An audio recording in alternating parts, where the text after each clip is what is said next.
إذا أردت أن تعرف مدى إيمانك فراقب نفسك في الخلوات. راقب نفسك في الخلوات. إن الإيمان لا يظهر في صلاة ركعتين أو صيام نهار، بل يظهر في مجاهدة النفس والهوى. وأما من خاف مقام ربه ونهى النفس عن الهوى فإن الجنة هي المأوى. من السبعة الذين يظلهم الله في ظله يوم لا ظل إلا ظله: رجل ذكر الله خاليا ففاضت عيناه، وآخر دعته امرأة ذات حسن وجمال فقال إني أخاف الله.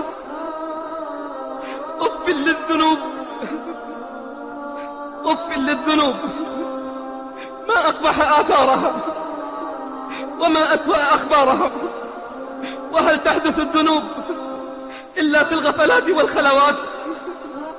يا من لا يصبر لحظة عما يشتهي، قل لي من أنت وما علمك وإلى أي مقام ارتفع قدرك؟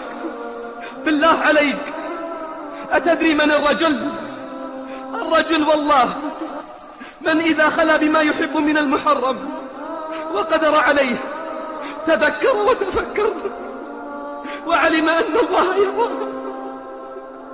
ونظر إلى نظر الحق إليه فاستحى من ربه. كيف يعصاه وهو يراه؟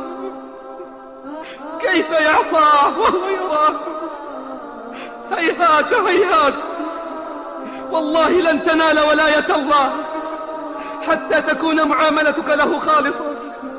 والله لن تنال ولايته حتى تترك شهواتك وتصبر على مكروهاتك وتبذل نفسك لمرضاته.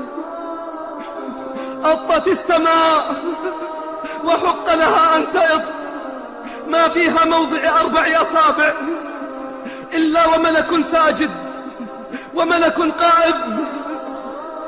والله لو تعلمون ما أعلم لضحكتم قليلا ولبكيتم كثيرا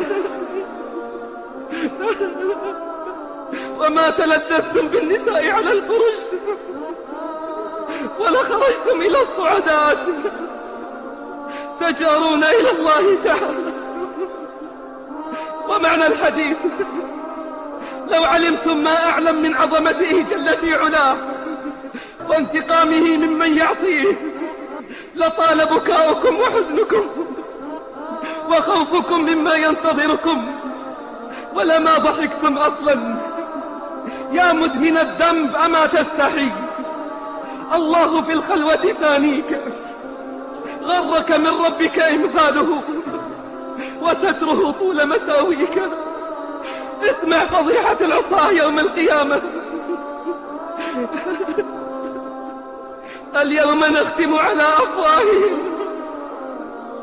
وتكلمنا أيديهم وتشهد أرجلهم بما كانوا يكسبون.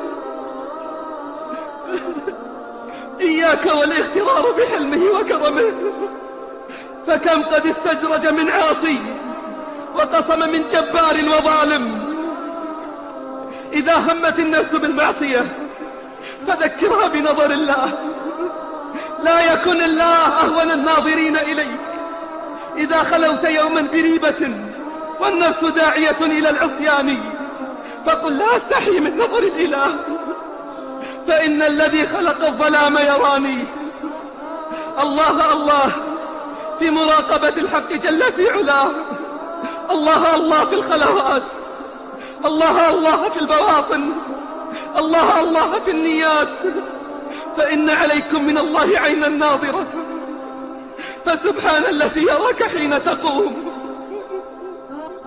وتقلبك في الساجدين، إنه هو السميع العليم. راقب العواقب تسلم، لا تمل مع الهوى فتندم. أين لذة المعصية؟ أين تعب الطاعة؟ رحل كل بما فيه، فليت الذنوب إذا تخلت خلت. إن كنت تعتقد أنه لا يراك فما أعظم كفرك، وإن كنت تعصيه مع علمك باطلاعه عليك فما أشد وقاحتك، فما أشد وقاحتك وما أقل حياك. اقبل الموعظة، اعمل بالنصيحة، لأنه من أعرض عن الموعظة فقد رضي بالنار. كلا بل لا يخافون الآخرة، كلا إنه تذكرة فمن شاء ذكره، وما يذكرون إلا أن يشاء الله. هو أهل التقوى وأهل المغفرة. يا مسكين، بأي بدن ستقف بين يدي الله، وبأي لسان ستجيب؟ أعد للسؤال جوابا وللجواب صوابا. فماذا أعددت للنجاة من عظيم عقاب الله وأليم عذابه؟